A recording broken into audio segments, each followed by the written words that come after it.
file. And then, see ya, thanks for coming. Yeah, it was very awesome. I'm glad you had a good time. Okay, great, yeah. So we'll do theirs and then you'll be up next. Okay. So now you can see the code here. So you can see, that's actually, so this is why this is great to check, because you can see here, we don't there's a have gap. quite the resolution we want. So what we'll do is we'll make this, let's see. So it looks like there's a gap there, but we'll print it anyway. No, this looks great. It's ruined. And what you can see too is, so by slicing, you'll be able to see So bad. each layer Oh, cool. that the printer will create to create the whole nose. That's cool. It's like a reverse MRI. Yeah. Yeah, and then you can see the complete code again, and then we'll save this. So Barb. And then what we do is we upload this now here.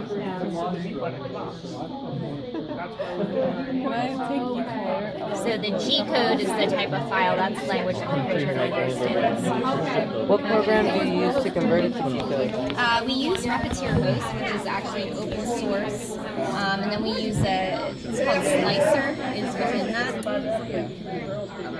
I've heard about Slicer, but I've never heard of Thanks for coming. That is a very thin novel. Yeah. And this is actually pretty thick for what we use in lab normally.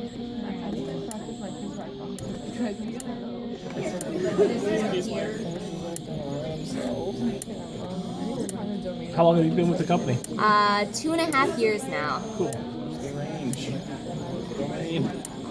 Hello.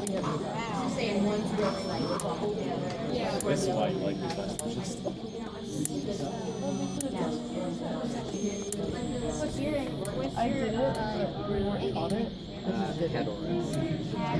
what I do with